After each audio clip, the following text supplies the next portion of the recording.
I'm not wanting to offend, I'm just trying to give an illustration. Ya, waktu saya jelaskan ini bukan untuk menyinggung saudara yang berdoa dengan cara demikian, tapi ini kira-kira seperti gambaran, sebuah ilustrasi. So we try to get the formalities out of the way. Jadi kita dalam hidup sehari-hari doa kita tuh kita mulai formal banget ya, mulai dengan yang tadi itu. So we can get down to our business. Jadi habis ngomong basa-basinya kira-kira baru sesudah itu kita mulai ngomong yang kita mau sama Tuhan. We all have needs. Ya sebenarnya memang kita semua punya kebutuhan. But sometimes we come to God as if He doesn't know those needs. Tapi terkadang kita seperti orang yang datang sama Tuhan dan merasa bahwa Tuhan tuh nggak tahu apa yang menjadi kebutuhan kita. Padahal Tuhan tahu. But the scripture tells us that even before we come, Tapi Alkitab sendiri udah bilang bahwa bahkan sebelum kita sampaikan sebenarnya God knows your need. Tuhan udah tahu apa yang kita butuhkan. I'm going to talk to you now about something I think is very important. Saya mau bicara dengan saudara-saudara mengenai sesuatu yang saya percaya adalah penting dalam kehidupan doa. Oke, mari kita buka bersama-sama di dalam Matius pasal 21 ayat 22 dan 23 bisa ditampilkan.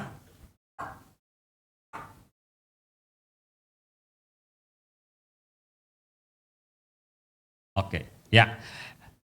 Dan apa saja yang kamu minta dalam doa dengan penuh kepercayaan, kamu akan menerimanya. Ayat 23-nya, ayat sebelumnya.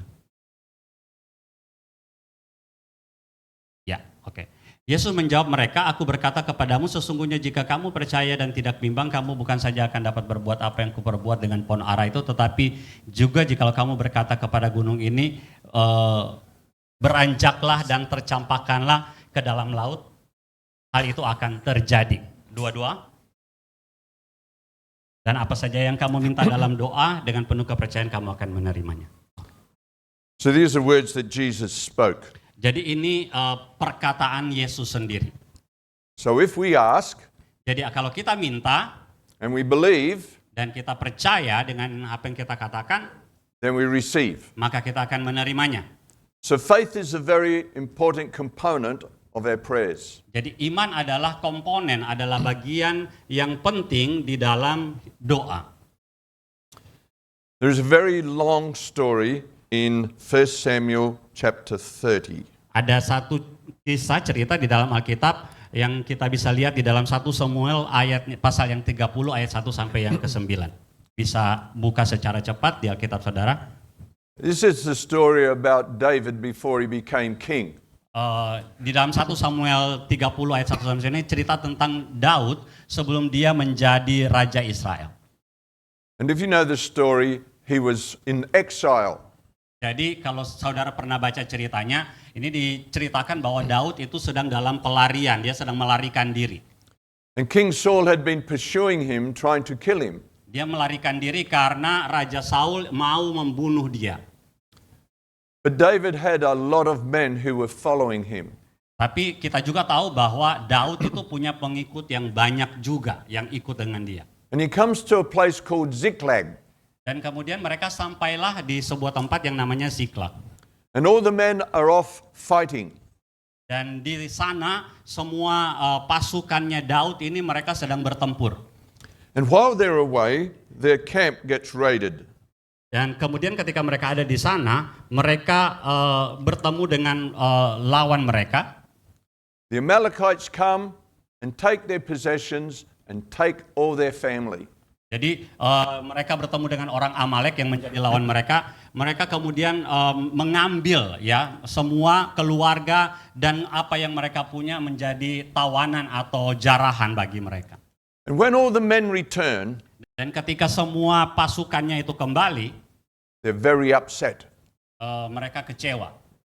And the scripture says that they wanted to stone David. Waktu mereka balik itu mereka saking marahnya mereka mau lempari Daud dengan batu.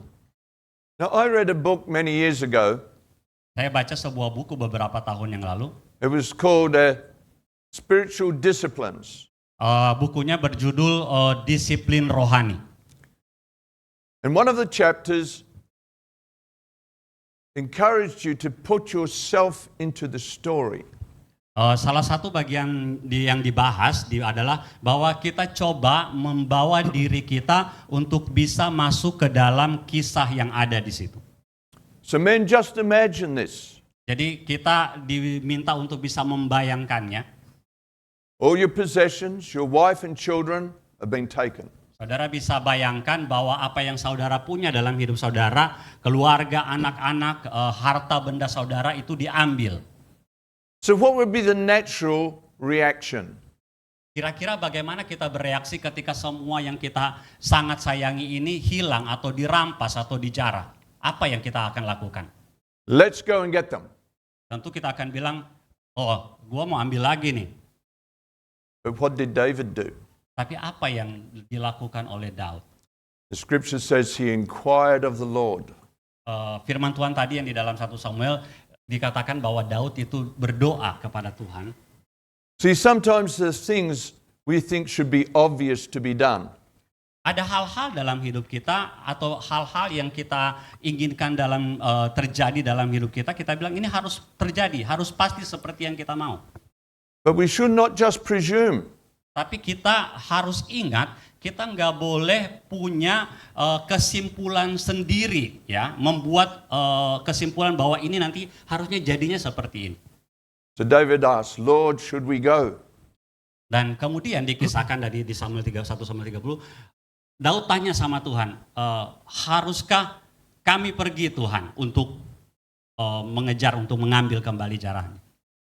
So they went and recovered their families and goods. Dan jawaban Tuhan iya, dan mereka bisa mengambil kembali apa yang dirampas oleh orang Amalek tadi. 2 Samuel 5 verse 19. Kalau tadi jawabannya ya, sekarang kita lihat yang agak lain. Lihat di dalam 2 Samuel 5 ayat yang ke-19. Bisa ditampilkan 2 Samuel 5 ayat yang ke-19. This is David again inquiring of the Lord. Masih tentang Daud juga yang berdoa kepada Tuhan. Should I go up against the Philistines? Di ayat ini katakan, apakah aku harus maju melawan orang Filistin itu? Lord says no. Dan Tuhan menjawab, it says yes there. Yeah. Is that not it? Mhm. What have we got there? Oke. Oke, ya. Ayat 23 bisa ditampilkan?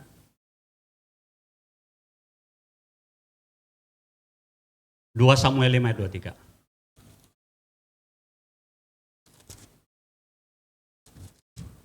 Oh, oke, ya.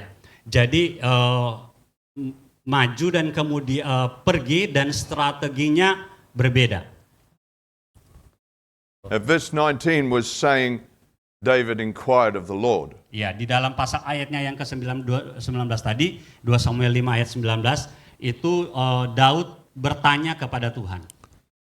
Now in 2 Chronicles chapter 20, dan di dalam 2 Tawarik pasal 20, there is a very long story here about King Jehoshaphat. ada cerita satu lagi, cerita tentang Raja Yosafat. And there's been a large army come to attack them.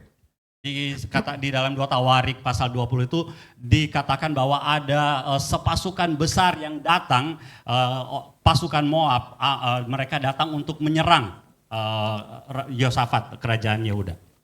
And so this passage is talking about their fear because this is a large army. 2 Tawarik pasal yang ke-20 ini bicara tentang ada rasa takut di dalam umat Tuhan karena mereka sedang diserang oleh bala tentara yang sangat besar. So what does the king do? Lalu apa yang dilakukan oleh Raja Yosafat? He calls the people together. Dia panggil semua orang bersama-sama. They're going to have an assembly to cry out to the Lord. Mereka berkumpul dan mereka berseru, berteriak kepada Tuhan. They're waiting on the Lord to give them instruction. Mereka dalam doa dan seruan mereka menunggu agar Tuhan berikan perintah bagi mereka apa yang harus mereka lakukan. And then the Lord speaks to them. Dan Tuhan berbicara kepada mereka. And he gives them a very strange instruction. Dan Tuhan berikan sebuah instruksi yang aneh kedengarannya. They're to go out and face this army. Tuhan bilang, keluar, majulah dan hadapilah bala tentara ini, pasukan yang ada. But not with normal physical weapons. Tapi bukan dengan membawa senjata-senjata yang biasa dipegang. Senjata mungkin tombak dan lain-lainnya. They're going to send the worshippers out first. Tuhan bilang mereka akan kirim para penyembah untuk maju duluan. Go and read the stories, very interesting. Saudara bisa buka sekali lagi di dalam 2 Tawarik pasalnya yang ke-20 ayat 1 seluruh perikopnya bisa saudara baca. And the Lord defeats these armies. Dan disitulah Tuhan menyatakan kekuasaannya dengan mengalahkan tentara Moab. They did not lift a sword. Mereka tidak mengangkat pedang, ya, pedang fisik. No spear. Tidak ada tombak. They were obedient to the Lord's instruction. Tetapi yang sangat nyata adalah ketaatan daripada orang Israel untuk mengikuti apa yang Tuhan berikan kepada mereka, perintahnya. The important thing in these stories is this. Dari 3 cerita yang kita dengar tadi, hal yang penting adalah They waited for the Lord. mereka menantikan Tuhan memberi jawaban bagi mereka. They didn't do what was natural. Mereka tidak melakukan apa yang mereka pikir perlu dilakukan karena mereka tahu secara kemampuan pribadi mungkin. I'm going to tell you an interesting little story about myself. Saya mau berikan satu cerita, saya menceritakan cerita saya pribadi, ya. I live in Queensland. Saya tinggal di Queensland, Australia. It's called the Sunshine State. Dan negara bagian di mana saya tinggal itu namanya Sunshine, ya. Bertabur sinar mataharinya banyak lah, pokoknya cerah terus sepanjang tahun. And we spend a lot of time in the sun. Dan saudara, karena namanya aja tadi Sunshine State, ya. Jadi pasti banyak sinar matahari, banyak kegiatan di aktivitas di bawah sinar matahari. We go to the beach and swim. Ke pantai, berenang, We go fishing. mancing di laut, But even working outside. dan kerja, ya, di bawah sinar matahari. And a lot of people get skin cancer. Dan karena itu ada banyak orang yang di sana mereka sakit penyakit kanker kulit. It's a result of being in the sun. Karena mereka terlalu terpapar sinar matahari. And we get skin damage. Jadi kulit mereka rusak. And so when we get a little older, we go to the doctor to have our skin checked. Jadi ketika kita mulai merasakan ada gejala-gejala yang kayaknya mengarah ke sana, maka kami akan datang ke dokter untuk diperiksa kulitnya. And my doctor attends our church. Dan dokter, salah seorang dokter kulit itu, dokter ini dia hadir di dalam ibadah yang diadakan di gerejanya Pak David. So we were friends. Kami jadi teman. But I started to notice some marks on my body. Dan saya beberapa waktu yang lalu mulai ngelihat ada tanda-tanda yang mengarah ke sana, ya, di bagian kulit saya. So I would show him. Dan saya tunjukin sama dokter kulit ini. No, okay. No, okay. Kalau yang di tangan lihatnya oke, nggak masalah. Baik-baik saja. But one day I showed him a little dark spot on my nose. Tapi satu hari kemudian saya kasih tunjuk sama dokter tadi, ini ada sesuatu nih, titik nih kayak di ujung hidung saya. And he gets his magnifying glass with the bright light. Dan kemudian dia ambil kaca pembesarnya, kasih cahaya yang terang untuk lihat titik ini apa nih, ya. He says, "Oh, this is skin cancer." Terus dia bilang yang titik di ujung hidung ini itu kanker kulit. I need to cut it off. Ini harus dikeluarin, ya harus dibersihkan. It is one of the most painful experiences I've ever had. Itu pengalaman yang sangat menyakitkan secara fisik yang harus saya hadapi. He got his needle out Dia ambil jarumnya and stuck it in the end of my nose. dan kemudian ditusuk di ujung hidungnya. I can't describe the pain. Susah untuk bilang gimana sakitnya waktu proses itu dilakukan. I have tears running down my face. Nangis, keluar air mata waktu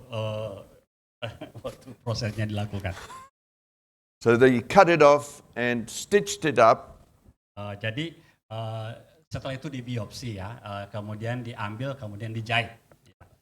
And he sent the part he cut off away for biopsy.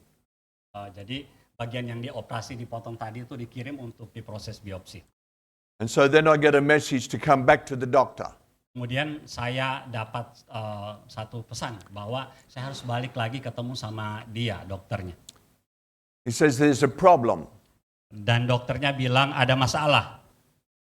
It says there are still cancer cells in the margins.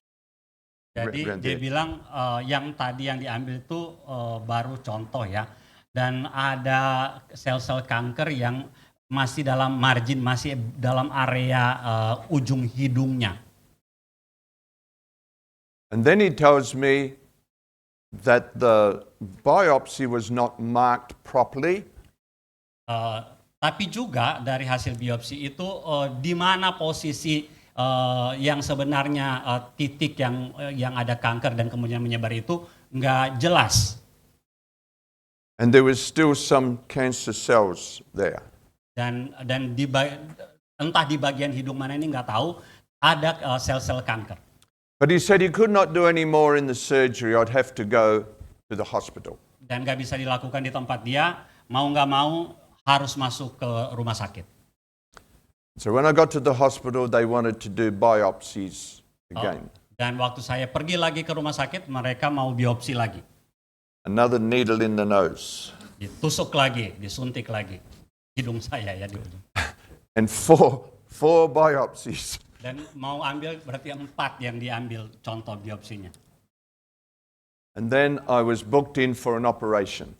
Dan setelah itu saya dijadwalkan saya akan masuk ke ruang operasi. Now I'm asking the Lord, Saya doa sama Tuhan, Lord, I want this to be completely gone. Tuhan saya nggak mau ini terjadi. I don't want to have this operation. Saya nggak mau ini terjadi operasi ini, saya mau semuanya hilang lenyap, ya sakit ini. But I'm booked in.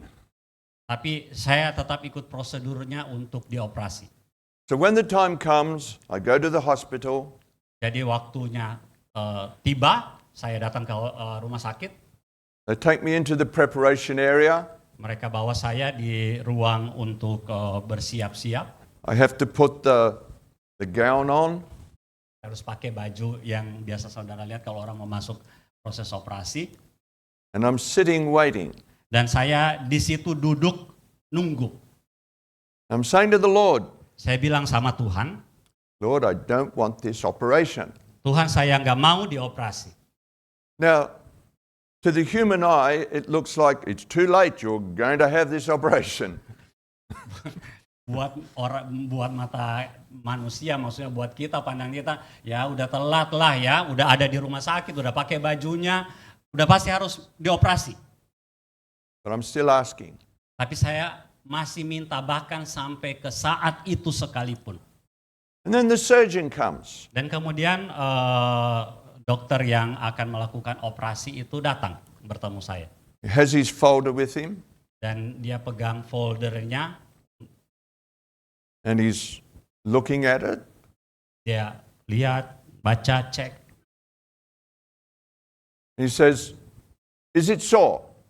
Dia tanya sama saya, I say, no. benar, ini kamu sakit ini. Saya bilang, enggak. He says, is it itchy? Dia tanya, gatal. I say, no. Saya bilang, tidak. So he goes away, and I don't know what he did. He went and looked at some more files. Lalu kemudian dia balik pergi lagi, saya nggak tahu dia mungkin lagi cari file lain mungkin. And he says, the biopsies does not show any cancer cells. Dan dia balik lagi kemudian bilang hasil dari biopsinya tidak menunjukkan ada sel kanker. But if I was to operate, Tapi kalau saya harus terus lanjut dengan operasi ini, I'd have to cut the end of your nose off. saya akan potong ujung hidungmu. And he said that would not be good.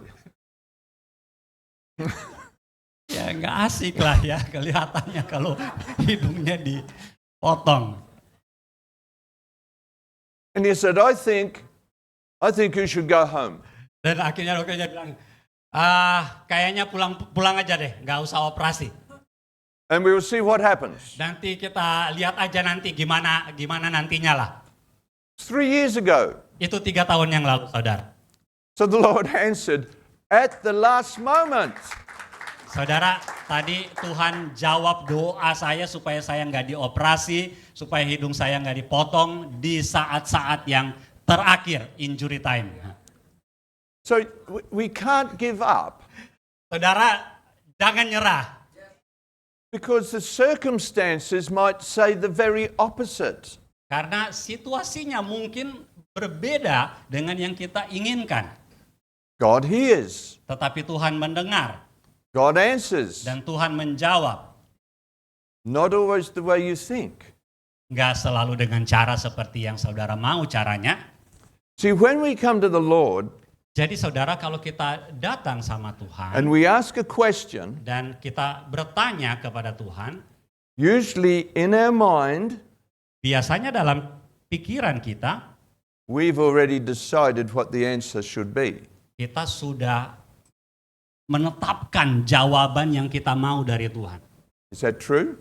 Bukankah gitu kita kalau berdoanya, Tuhan saya mau berdoa ini dan jawabannya harus seperti ini. It's more what I want the Lord to do. Lebih kepada saya maunya Tuhan nih ngikutin saya. But what does the Lord want to do? Tetapi bukannya sebenarnya Tuhan maunya apa ya kira-kira ya. Very challenging. Sangat susah kita untuk bisa fokus dengan yang sebenarnya Tuhannya mau apa gitu ya, bukan maunya kita.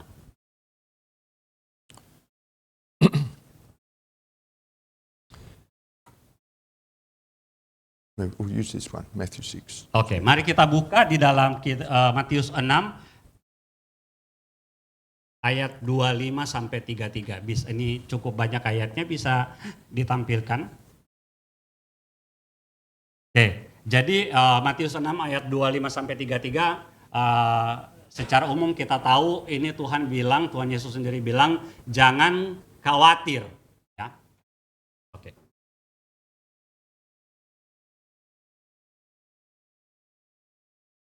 Do not worry. Tema utama dari perikop ini adalah jangan khawatir. But most people I know worry. Tapi banyak orang yang saya kenal hidup dalam kekhawatiran. Can you be honest? Do you worry? Bisa jujur siapa yang masih suka khawatir, banyak khawatir dalam No, hidupnya. wave to me. You worry? Ada saja kekhawatirannya. If you own anything or you have family, Jika saudara punya sesuatu, ya, harta benda, atau saudara punya keluarga, or basically if you're a human living in this world, Atau ya katakanlah saudara adalah memang manusia yang hidup di dunia ini, there are many things that could cause you to worry. ada banyak hal yang bisa membuat kita menjadi khawatir. But Jesus says a very simple thing here. Tapi Yesus berkata hal yang sederhana di bagian ini. What can you change by worry? Tuhan nanya ke kita sebenarnya, apa yang bisa kamu ubah dengan kekhawatiranmu itu? Nothing. Nggak ada.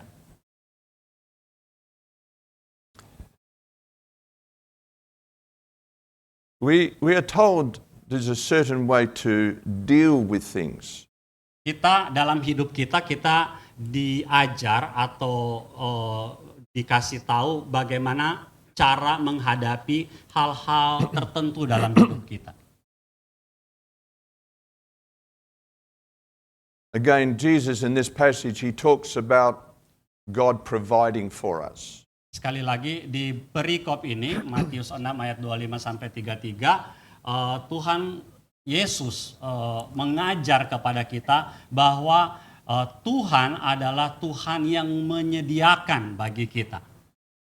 And you know, the Bible gives many instructions about God providing.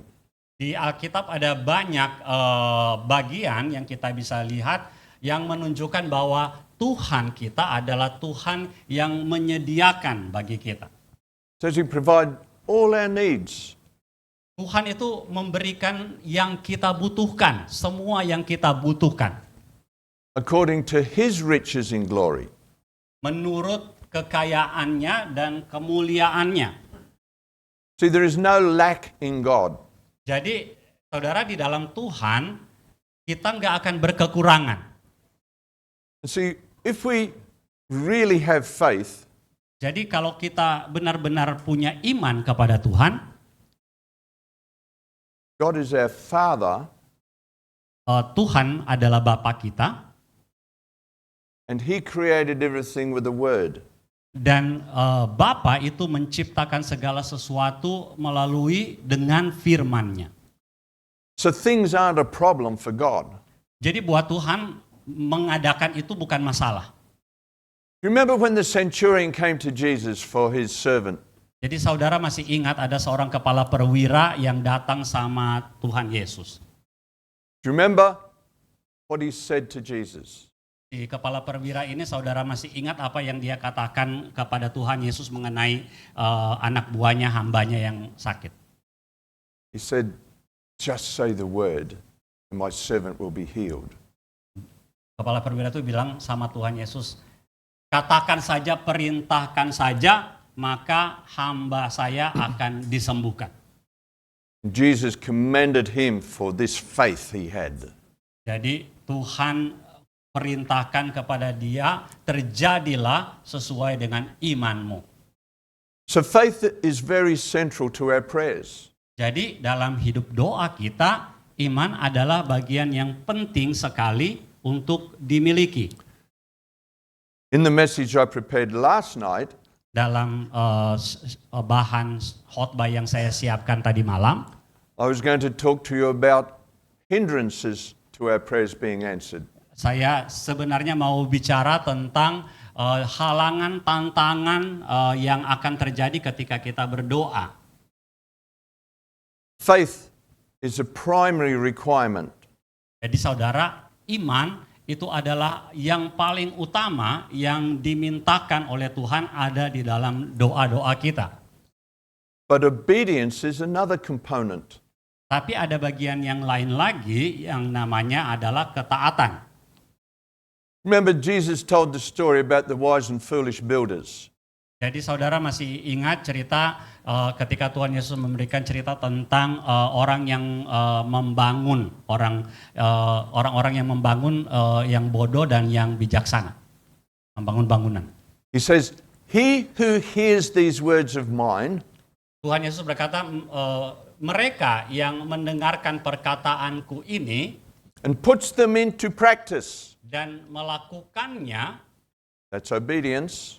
jadi itu adalah melakukan itu adalah ketaatan. He's like the man who builds on solid foundation, a rock. Jadi orang yang melakukannya dengan ketaatan atas perintah Tuhan itu seperti seseorang yang membangun di atas fondasi yang kuat. But he who hears and doesn't put them into practice Tapi mereka yang dengar saja tetapi tidak melakukannya, it's like building on sand. itu adalah seperti orang yang sedang membangun di atas gundukan pasir. Now in the story, a storm comes. Dan di dalam kisah itu, datanglah ujiannya, ada badai. But the same storm comes to both types of people. Dan saudara perhatikan, badai itu datang menghajar kedua jenis bangunan ini, atau orang, ya, misalnya kita. Now what this means Artinya apa? is that our experiences will be the same.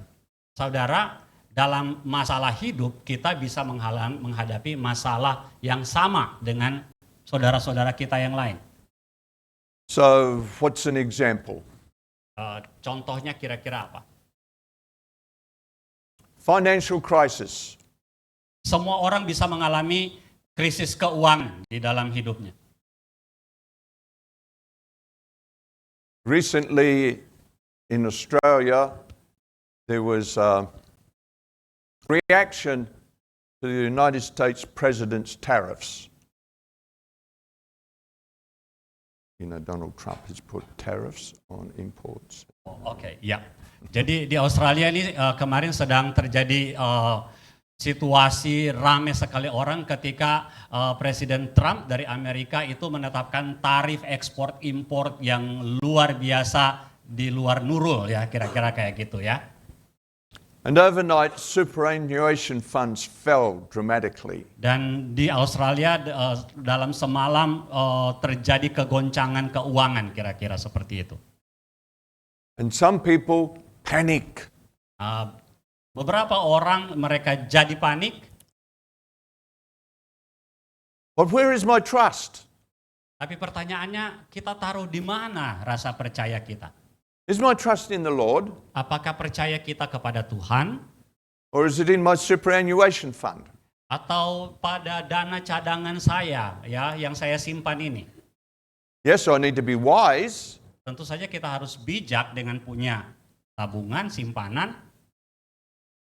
But see, it doesn't matter what circumstance surrounds us. Tapi bukan soal bagaimana situasi yang sedang terjadi di dalam hidup kita atau di sekeliling kita.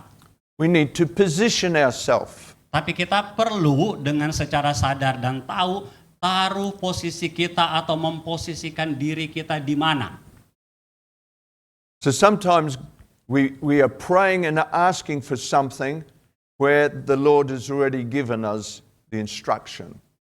Terkadang kita berdoa tentang hal-hal yang sebenarnya Tuhan sendiri sudah berikan perintah itu. Jadi udah ada sebenarnya, kalau kamu mau dapat A, maka kamu udah dikasih tahu harus lakukannya ini. The Word of God is full of instruction for His children. Jadi kalau saudara ingin tahu apa Tuhan jawabnya, sebenarnya bacanya, carinya, lihat di dalam Alkitab, udah ada di situ. But if we choose to ignore these instructions, tapi kalau kita kemudian nggak mau membaca dan melihat, mengetahui apa sih yang Tuhan perintahkan kepada kita, it's not really reasonable to then try to bypass this and ask the Lord something. dan kurang tepat kalau sebenarnya Tuhan bilang, saudara bisa bayangkan, kalau kita lagi berdoa, lihat baca apa yang Tuhan kasih tahu di dalam Alkitab. Tetapi kebanyakan orang kita maunya bypass langsung, nggak mau baca, nggak mau mengikuti apa yang Tuhan udah tetapkan, langsung jebrek. And for me that is, if you like, a potential hindrance to God communication with us. Jadi itu kemudian akan membawa kita mengalami hambatan bagaimana kita bisa berkomunikasi kepada Tuhan. Have you ever had your children come and ask you a question? Pernah, tentu saudara yang sudah berkeluarga dan punya anak, pernah anak saudara datang kepada saudara dan bertanya, And you've already answered that question before. Dan saudara sebenarnya udah jawab pertanyaannya, anak-anak suka nanya berkali-kali hal yang sama dan kita jawab sama mereka. Yes? Betul ya? Oh, we're a bit the same. Kira-kira seperti itu juga dengan Tuhan. Kita nanya-nanya mulu hal sebenarnya yang Tuhan udah kasih tahu jawabannya. We have 5 children, Pak David dia punya 5 orang anak, 4 boys, 1 girl. 4 orang laki, 1 perempuan. So the first 2 children were boys. 2 anak pertamanya adalah laki-laki. And when they were growing up, Ketika mereka bertumbuh besar, my oldest son asked me, could he have a knife? anak saya yang pertama nanya sama saya, bisa saya minta pisau dong? And so I bought him a knife. Kemudian saya belikan dia pisau. And then my second son asked me for a knife. Dan kemudian anak saya yang kedua minta juga yang sama, pisau. And I said, no, you cannot have a knife. Saya bilang, enggak, kamu enggak akan dikasih pisau. Why do you think? Why do you think I didn't give him a knife? Menurut saudara, kenapa yang pertama dikasih dan yang kedua enggak dikasih? Well, he's 3 years younger. Yang anak yang kedua ini 3 tahun lebih muda dari kakaknya. Very different personality from our eldest son. Anak yang keduanya punya kepribadian yang berbeda dari abangnya. And I can only imagine what he would have done with that knife. Dan saya udah tahu, nih anak mau bikin apa kalau dikasih pisau nih. So did I hear his request? Apakah saya dengar apa yang dia minta? Yes, I Ya, did. dengar. And did I answer his request? Apa saya jawab permintaannya? The answer was no. Dijawab, tapi jawabannya tidak. And sometimes God says no.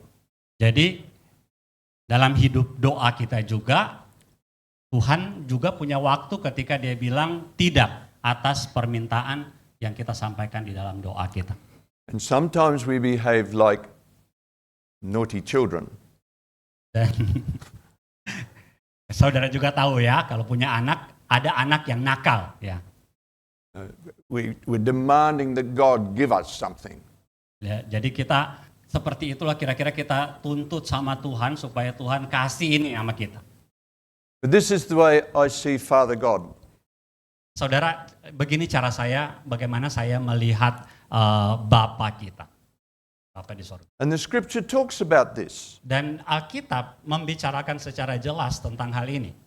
Jesus said, if you fathers know how to give good gifts to your children, Tuhan Yesus berkata bahwa kalau bapamu saja, Bapa yang di dunia ini, tahu untuk memberikan yang baik kepada anak-anaknya, how much more will our Father in heaven give good gifts to his children?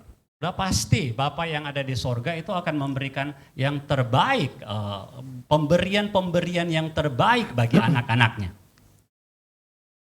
So I see God as a good, loving Father. Jadi saya pribadi melihat bahwa Bapa yang ada di sorga adalah Bapa yang baik yang mengasihi saya. A Father who wants to protect me, Bapa yang mau melindungi saya, give me good things, yang akan memberikan hal-hal yang baik.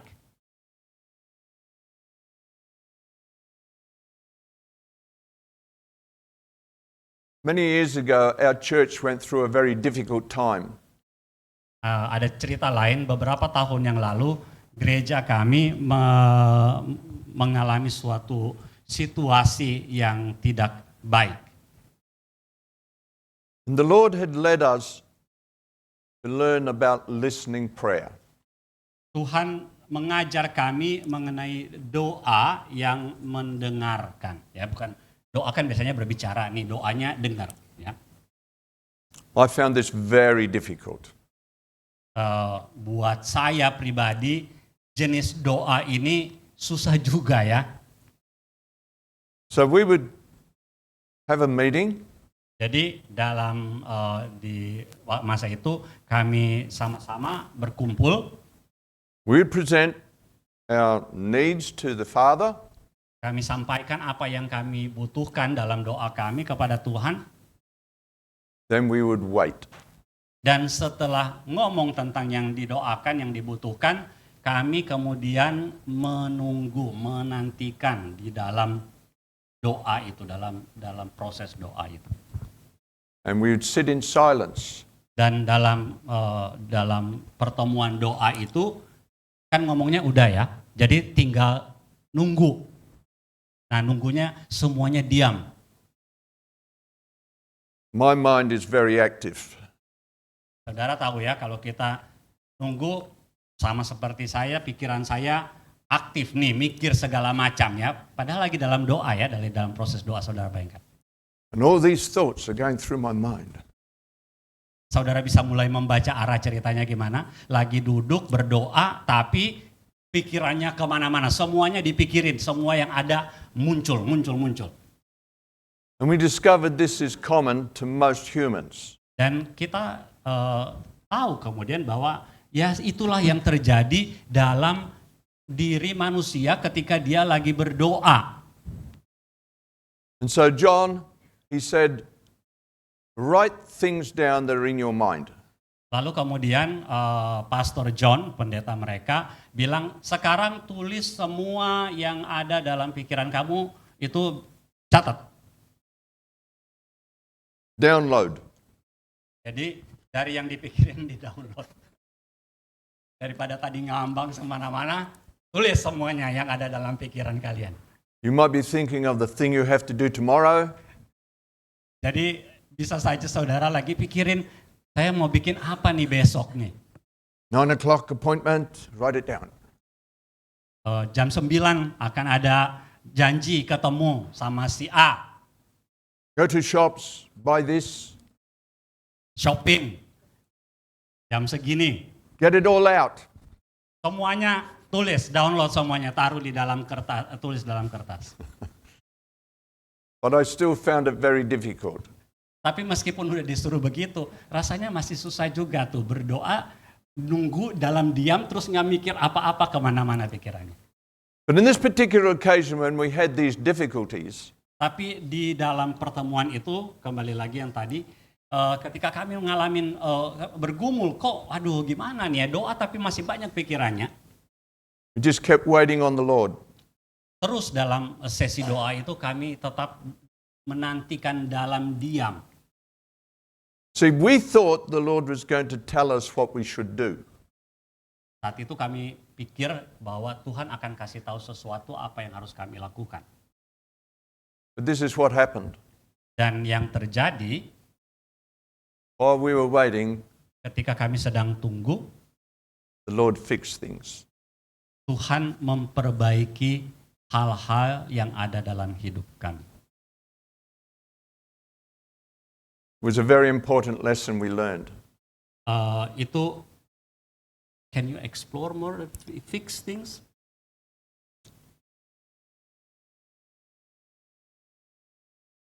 Trying to remember what they were. It's many years ago. I think there was some financial issues. Oke, in the jadi church. ada hal-hal yang ada, kami bergumul mengenai masalah keuangan di gereja. I can't remember them all, but one by one, they got fixed. Tapi dalam jawaban yang Tuhan berikan itu, Tuhan memberikan jawaban dan atas doa-doa kami yang termasuk tadi tentang pergumulan keuangan dan lain-lainnya. Jadi Tuhan menjawab doa-doa yang disampaikan.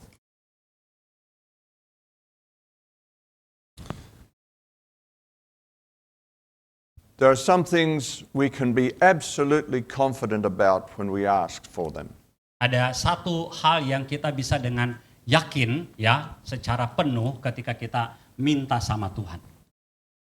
When we confess our sins, Ketika kita mengakui bahwa kita berdosa, Scripture tells us He is faithful and just to forgive us our sins and cleanse us from all unrighteousness. Alkitab dengan jelas mengatakan bahwa ketika kita mengaku akan dosa kita, Tuhan itu adalah setia dan adil. Dan Dia akan membersihkan kita dari segala dosa dan pelanggaran kita. We have assurance Kita dapat kepastian This Word of God tells us. Karena firman Tuhan sendiri menyatakan demikian, menulis demikian. We don't have time to go into it. Kita nggak punya cukup waktu untuk kita membahas tentang tadi kepastian yang pasti akan dijawab oleh Tuhan dalam doa kita. But there are other things in the Scripture that tell us what hindrances are to our prayers being answered. Tapi ada hal lain juga yang bisa, yang Alkitab bilang, yang bisa menjadi penghalang bagi doa-doa kita untuk dijawab oleh Tuhan. I think it's in 1 Peter chapter 3. I don't have the reference. Bisa mungkin di dalam 1 Petrus 3, But the Apostle Peter, Rasul Petrus, he says, husbands, the way you honor your wife dikatakan bahwa Petrus bilang begini, hai para suami, caramu menghargai dan menghormati istrimu. and he tells them that they should treat their wives well, Bagaimana engkau memperlakukan istrimu, perlakukan dengan baik istrimu, pasanganmu. but if they don't, Tapi kalau itu perintahnya. Tapi kalau mereka tidak melakukannya, this will hinder their prayers. maka doa-doanya itu akan mengalami hambatan, ya. Jadi kalau para suami berdoa sementara dia sendiri nggak menghargai pasangannya, istrinya, maka itu akan menjadi penghalang bagi doanya untuk dijawab. Kira-kira seperti itu. See, these things are told to us in the Word of God. Jadi saudara, ini hal yang tertulis di dalam Alkitab tentang bagaimana kita memperlakukan orang lain sehingga kita tidak menghalangi doa kita tidak mendapat halangan untuk dijawab. One more hindrance. Dan satu lain, tadi ya kita masih ada punya masalah dengan satu sama lain. Yang kedua, The Scripture tells us that God gives grace to the humble, ya, Alkitab mengatakan bahwa bagi mereka yang rendah hatinya, mereka akan mendapatkan kasih karunia. but resists the proud. But resist? Resists the proud. Oh, oke. Tetapi akan menolak bagi mereka yang sombong, yang tinggi hatinya. So here again, there's an attitude of heart. Jadi di sini kita lihat bahwa ada sikap hati ketika kita datang berdoa. You remember Jesus addressed this with the Pharisees. Yesus sendiri menyatakan dengan jelas ketika dia bicara dengan kaum Farisi mengenai hal ini. He spoke about the way they prayed in public and to look important. Tuhan bicara bahwa orang-orang Farisi, mereka kalau mau berdoa, mereka mau berdoa itu di tempat-tempat umum yang terlihat sama orang banyak bahwa mereka lagi berdoa. Sikap hatinya seperti itu. So what is it you take away from this message? Jadi apa yang bisa kita pelajari dari apa yang kita dengar kali ini? We've got to approach God with faith. Pertama, kita berdoa datang pada Tuhan dengan iman. We've also got to exercise patience as we wait for Him. Yang berikutnya, kita tahu bahwa kita harus belajar untuk jadi orang yang sabar ketika kita sedang menantikan jawaban dari Tuhan. We also need to examine our own heart with our attitude when we approach Him. Lalu yang ketiga, kita juga perlu menyelidiki hati kita, sikap hati kita ketika kita datang kepada Tuhan. Finally, in Acts chapter 1, verses 4 to 5. Terakhir kita lihat di dalam Kisah Para Rasul 1 ayat 4-5. Bisa ditampilkan Kisah Para Rasul 1 ayat 4-5. It's a very well-known passage. Bagian yang juga perikop yang terkenal. Pada suatu hari ketika ia makan bersama-sama dengan mereka, ia melarang mereka meninggalkan Yerusalem dan mereka menyuruh mereka tinggal di situ menantikan janji Bapa. Yang demikian katanya, telah kamu dengar daripadaku, sebab Yohanes membaptis dengan air, tetapi tidak lama lagi kamu akan dibaptis dengan Roh Kudus. Jesus tells them they're to go and wait. Lihat lagi, tadi Tuhan bilang kepada para murid untuk menunggu, menanti-nantikan. Have you put yourself into this picture? Apakah saudara sekarang lihat diri saudara sedang di dalam gambaran ini, sedang menantikan, sedang ikut perintah Tuhan untuk nunggu, menanti. So you're gathered in a room with many other believers. Lalu kemudian juga saudara ada bersama-sama dengan orang percaya lainnya, misalnya di jemaat ini berkumpul bersama-sama. You're obeying the Lord. Saudara taat dengan apa yang Tuhan suruh untuk berkumpul bersama, menantikan. And you're waiting for the Holy Spirit. Dan saudara di masa itu menantikan Roh Kudus untuk datang. Did they even know who the Holy Spirit was? Kira-kira saudara bisa lihat, khususnya murid-murid ini ya, 2000 tahun lalu, mereka kira-kira udah punya bayangan Roh Kudus itu gimana ya? Enggak ya? Jesus had explained to them who he was. Ya, Tuhan Yesus sudah menjelaskan kepada mereka siapa Roh Kudus. But he says, John baptized with water. Yesus bilang bahwa Yohanes membaptis dengan air, The Holy Spirit will baptize you with fire. tapi Roh Kudus akan membaptismu dengan api. And you will receive power. Dan ketika kau dibaptis dengan Roh Kudus, maka engkau akan menerima kuasa. What was in their mind? Kira-kira murid-murid waktu itu mikirnya gimana ya? Coba memikirkan apa yang Yesus bicarakan ini. First day. Dan kemudian masuklah mereka di masa menunggunya. Hari pertama nggak terjadi apa-apa. See, Jesus just said, wait. He didn't say how long. Yesus bilang tunggu aja. 2 days, 3 days, 4 days. Hari kedua berlalu, hari ketiga berlalu, hari keempat berlalu. See, we've only done listening prayer for like 1 day. Kami waktu itu doa sambil mendengar itu kami cuma lakukan 1 hari aja. Day 6, day 7, day 8. Para murid waktu itu udah masuk hari ke-5, ke-6, ke-7, ke-8, belum terjadi apa-apa. What are we waiting for? Di dalam ruangan mungkin mereka udah ngomong, ini kita ngapain ya? Ini nunggu udah berhari-hari nggak jelas, nggak terjadi apa-apa, tapi taat disuruh tunggu sama Tuhan. What is going to happen? Apa yang akan terjadi kita nggak tahu juga. Mungkin ada yang nanya gitu kira-kira ya sama Petrus. What does it mean to be baptized by fire? Ketika mereka berkumpul, mereka juga mungkin nanya, apa sih artinya yang Tuhan bilang bahwa kita nanti akan dibaptis dengan api? Nggak ada satupun yang murid yang ngerti bagaimana modelannya kira-kira. Day 9. Hari ke-9 lewat. Now it says Jesus appeared to over 500 when he was resurrected. Mundur sedikit, saudara tahu bahwa ketika Yesus bangkit dari kematian, dia menampakkan diri hampir sekitar 500 kali ya. Dia menampakkan diri kepada murid-muridnya 500 kali. 500 orang. But it says in the upper room there was 120.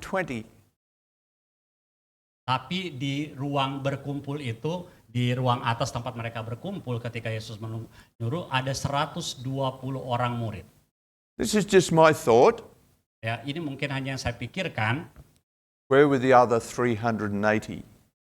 Mungkin hanyanya ya yang sisanya kemarin tuh 300-an orang itu pada kemana kan, yang disamperin, yang ketemu 500 orang ya, yang dengar perintah supaya kumpul dan menantikan. Did they get tired and go home? Apakah di masa menantikan, di masa itu mereka ya udah capek gitu, padahal udah ketemu sama Yesus loh, udah dengar perintah Yesus. After some days, did they decide they didn't believe anything was going to happen? Apa mungkin yang 300-an orang ini mikir, kayaknya nggak mungkin lah, yang Tuhan bilang itu nggak mungkin terjadi. Akhirnya mereka nggak datang di ruang atas. 120 believed, day 10. Dan dari 500 hanya 120 yang percaya dan nurut taat untuk datang ke dalam, untuk ke upper room-nya di ruang atas. And the Holy Spirit falls on them. Dan Roh Kudus turun kepada mereka. And the world is changed. Dan kita tahu bagaimana selanjutnya.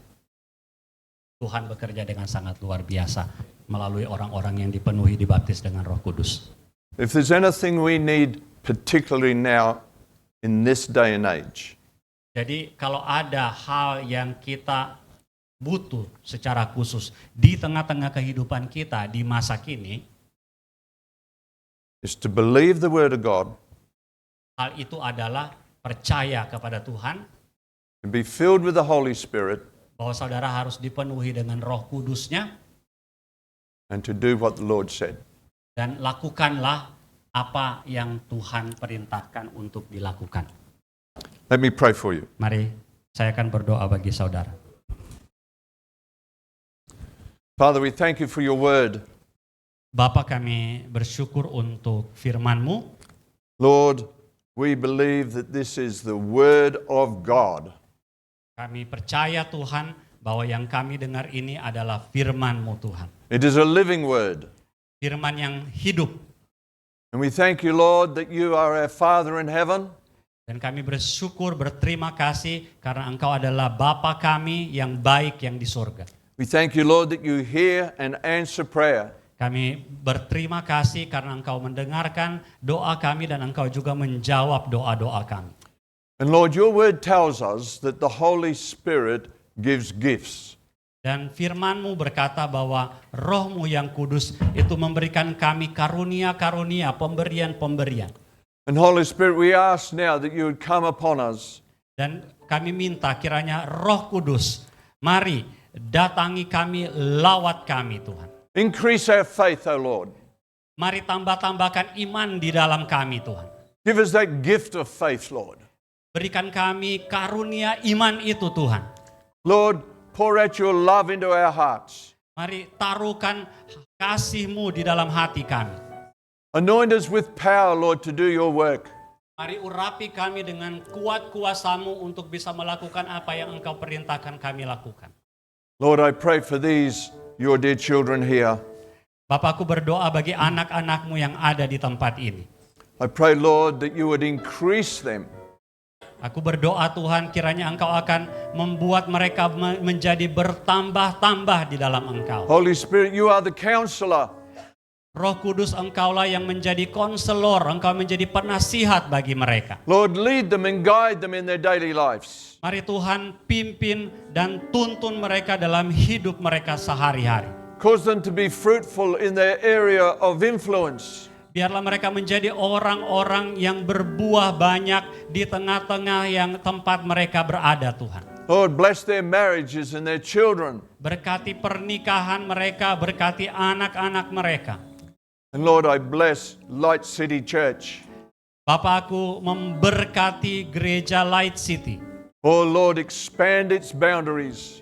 Biarlah Engkau akan memperluas batas-batas daripada pelayanan mereka. Give it success, O Lord God. Biarlah mereka menjadi berhasil Tuhan. So Lord, we give thanks to you this day. Terima kasih Tuhan, kami bersyukur padamu. You are a good God, Engkau adalah Tuhan yang baik.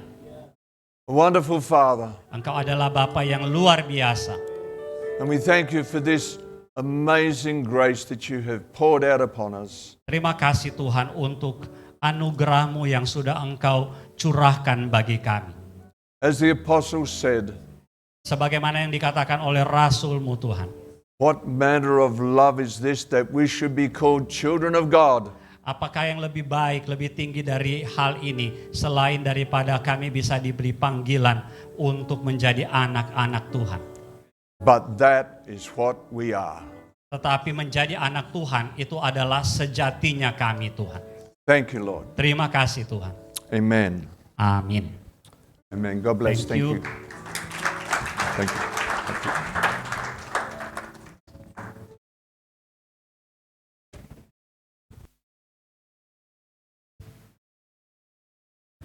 Puji Tuhan. Saudara diberkati. Terima kasih, thank you Pastor David. Lewat firman Tuhan hari ini, kita diingatkan, dikuatkan terus tentang doa. Amin. Doa harus menjadi kehidupan kita setiap hari, saudara. Doa bukan sebagai langkah terakhir. Banyak orang bilang gini, ya udah tinggal doa aja deh kamu. Seolah-olah setelah semua usaha gagal, lalu terakhirnya adalah berdoa. Bukan seperti itu saudara. Doa justru adalah langkah awal kita dan terus di dalam doa. Sampai kemenangan itu dapatkan. Jawaban itu Tuhan berikan buat hidup saudara. Amin. Sepanjang bulan ini kita akan terus belajar tentang doa. Tentunya supaya kita bertumbuh di dalam iman. Kerohanian kita akan bertumbuh melalui kehidupan doa saudara. Ya. Terima kasih untuk firman Tuhan hari ini. Kita akan masuk dalam doa syafaat. Silakan yang akan memimpin Pak Dwi Kora.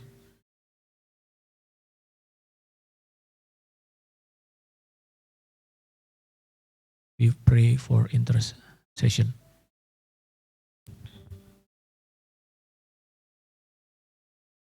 Bapa di surga, kami mengucap syukur, terima kasih Tuhan buat firman yang telah disampaikan oleh Bapak Tuhan pada hari itu. Kami mengucap syukur ya Tuhan, berkatilah semua Tuhan apa yang disampaikan menjadi kehidupan bagi kami ya Tuhan, untuk melakukan kehendak-Mu, memuliakan nama-Mu Tuhan, dan mengalami seluruh janji-janji-Mu ya Tuhan.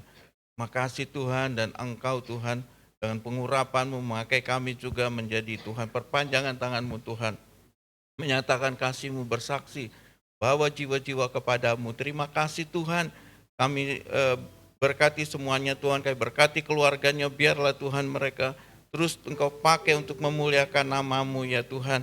Terima kasih juga bersama Pak John Eli ya Tuhan, sebagai Bapak rohani Tuhan, atas Tuhan hamba-Mu, atas tempat ini juga kami mengucap syukur ya Tuhan atas pelayanan beliau. Biarlah Engkau pakai memperluas kerajaan-Mu Tuhan, dimanapun Tuhan Engkau memakai dia melayani ya Tuhan, dari tempatnya di Australia sampai di bangsa-bangsa Tuhan, nama-Mu ditinggikan dan juga jiwa-jiwa dimenangkan bagi Tuhan, dan menjadi satu keluarga yang hidup dalam kebenaran-Mu ya Tuhan. Terima kasih Tuhan, kami mengucap syukur ya Tuhan, menyerahkan Tuhan bangsa negeri ini ke dalam tangan-Mu Tuhan. Terima kasih Tuhan buat Indonesia yang kami tinggal di dalamnya ya Tuhan, untuk melihat kebesaran Tuhan dengan Engkau Tuhan memilih para pemimpin negeri kami, dari presiden, wakil presiden, para menteri, bersama Tuhan anggota DPR melayani bangsa ini ya Tuhan, untuk melihat kebaikan Tuhan, Indonesia yang diberkati, Indonesia yang disediakan segala kekayaan alam yang melimpah untuk memberkati bangsa ini, bahkan juga untuk menjadikan bangsa ini berkat bagi bangsa-bangsa. Biarlah Tuhan semua dikerjakan secara bersama-sama ya Tuhan, bersama rakyat melakukan kebenaran, bersama rakyat Tuhan melakukan kewajiban-kewajiban ya Tuhan, sehingga semua yang Tuhan inginkan di bangsa ini Tuhan Engkau dapati ya Tuhan. Bangsa yang hidup dalam kebenaran, bangsa yang hidup di dalam kasih, dan bangsa yang hidup di dalam disiplin yang baik ya Tuhan. Kami menyerahkan semuanya ke dalam tangan-Mu. Berkati ya Tuhan kementerian, khususnya kementerian yang ada khususnya Tuhan, Kementerian Ekonomi ya Tuhan, untuk membangun bangsa ini ya Tuhan, mempersiapkan supaya berkat Tuhan bisa dikelola dengan baik ya Tuhan, sehingga Indonesia betul-betul menjadi negara yang diberkati, negara yang bisa memberkati bangsa-bangsa. Berkati Tuhan segala usaha yang dikerjakan anak bangsa ini, khususnya ya Tuhan koperasi-koperasi yang ada di negeri ini Tuhan. Itulah Tuhan yang Engkau taruhkan untuk segala pekerjaan dikerjakan secara bersama dengan rasa kekeluargaan ya Tuhan, dengan seluruh potensi yang ada, dari yang paling kecil ya Tuhan, kalau dikerjakan dengan sungguh-sungguh, dengan manajemen yang baik, akan tumbuh menjadi ya Tuhan usaha-usaha yang bisa Tuhan berkembang, memberkati banyak orang, bahkan juga banyak bangsa. Sebab itu kami menyerahkan Tuhan seluruh pelaku-pelaku ekonomi.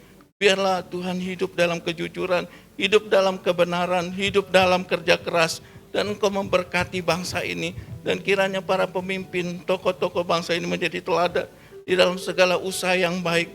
Jauhkan ya Tuhan keserakahan, jauhkan korupsi, jauhkan ya Tuhan segala yang bisa merugikan ya Tuhan bangsa ini ya Tuhan, sehingga semua orang bisa melakukan pekerjaannya dengan baik dan menerima hasilnya yang baik, dan bersyukur kepada Tuhan.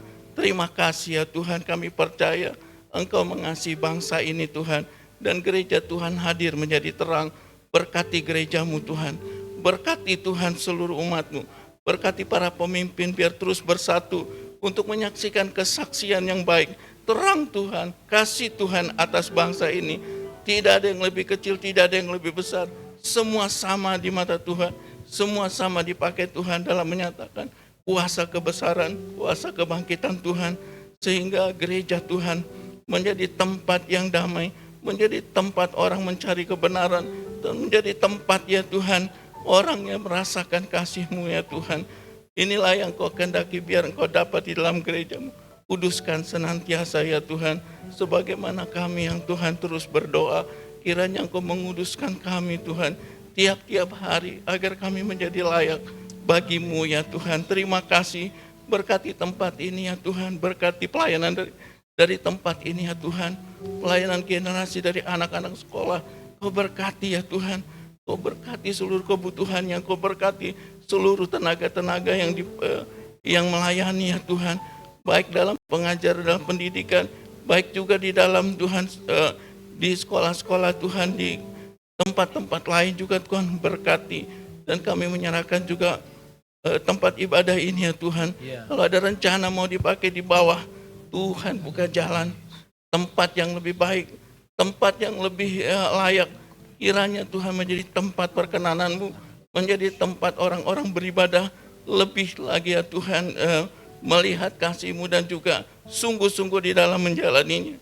Sehingga ya Tuhan, tidak ada halangannya dari anak-anak kecil, orang-orang tua bisa datang bersama-sama mencari Tuhan, bisa datang bersahati untuk sebagai keluarga yang akan Tuhan berkati dan pakai untuk memuliakan nama. Terima kasih Tuhan, berkati juga pelayanan kesaksiannya Tuhan, menjangkau Tuhan orang-orang yang ada di sekitar wilayah Cawang ini ya Tuhan, supaya mereka mengenal Kristus, supaya mereka datang kepada Kristus, supaya mereka Tuhan dipersekutukan untuk memuliakan nama-Mu juga Tuhan di tempat ini. Terpujilah Tuhan, kami mengucap syukur Tuhan, dalam nama Yesus kami berdoa, amin. Amin. Terima kasih. Ya, Bapak Ibu Saudara, tahun ini Light City Ministry kita punya tema, terambil dari Matius 24 dan 14, yang mengatakan bahwa Injil Kerajaan akan diberitakan seluruh dunia, maka kesudahannya akan tiba.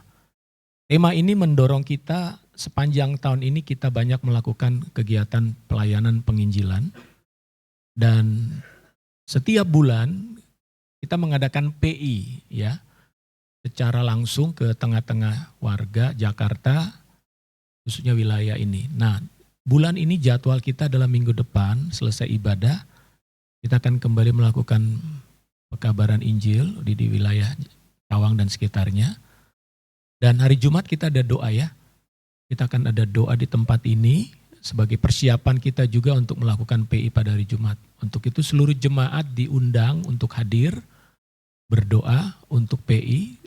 Tapi juga bagi saudara yang punya pergumulan, punya kerinduan untuk berdoa, mari datang hari Jumat ya, 7:30 malam di tempat ini.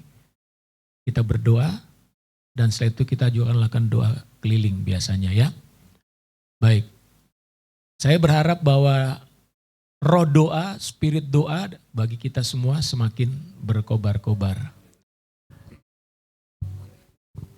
Lalu tahun ini kita memperingati ulang tahun yang ke-41, tanggal 22 Juli, Light City Ministry merayakan ulang tahun yang ke-41 tahun. Dan kita akan merayakannya tahun ini tanggal 26, itu hari Sabtu, jam 4 sore. Seluruh jemaat diundang tentunya, dan bagi jemaat yang ingin mengundang teman, rekan, silakan.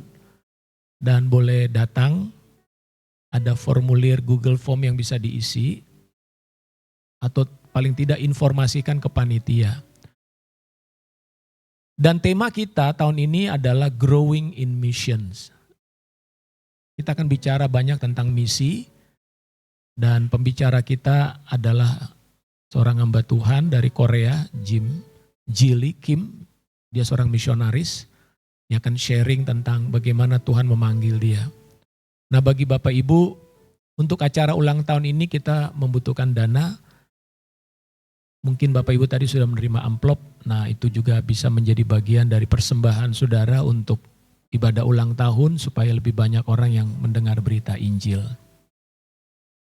Ya, itu yang perlu kita doakan sepanjang minggu ini, hal-hal yang akan kita lakukan sepanjang minggu ini.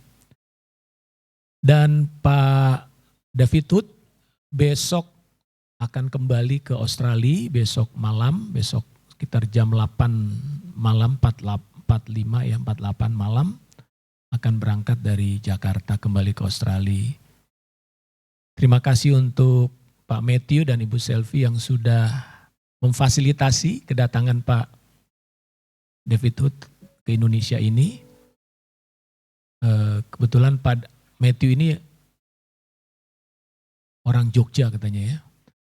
Australia Jogja. Orang Australia tinggal di Jogja tapi kembali sudah berdomisili di Brisbane. Ya, waktu kemarin saya ke Australia, saya tinggal beberapa hari di rumah Pak Matthew dan Ibu Selvi. Terima kasih untuk kesempatan yang diberikan. Dan tentunya di rumah Pak David juga ya, tadi sudah disampaikan saya tinggal di rumah beliau. Jadi kalau jemaat ada yang mau ke Australia, bingung mau nginep di mana, mereka terbuka ya Pak ya. Mereka sangat welcome sekali. Apalagi Pak David tuh, waduh, rumahnya ada kolam renang saudara. Cuman airnya dingin banget, jadi nggak bisa berenang juga. Kemarin musim dingin, waduh nggak tahan, nggak bisa begitu ya. Oke, yang terakhir, kita kan kedatangan Gracia selama 1 bulan ya. Kita tahu Gracia sudah tinggal di Jerman itu 8 tahun ya, 7 tahun. Nah, malam ini dia akan kembali ke Jerman.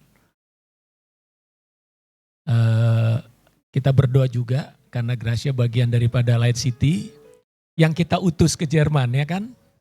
Nah, untuk bisa melayani juga di sana tentunya bisa menjadi saksi Tuhan. Oke, Gracia boleh maju ke depan? Kasihlah sedikit ucapan terima kasih dan dukungan. Ayo Cah. Ya.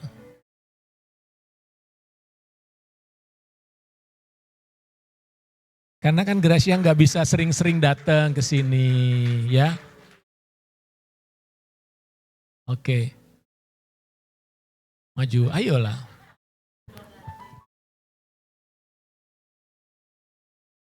Ya ini spontan aja.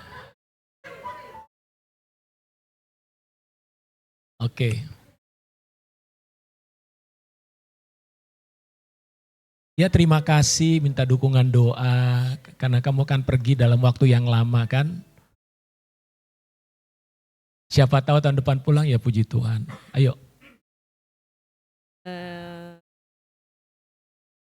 Shalom. Apa ya, aku cuma mau bilang sih terima kasih udah doakan aku selama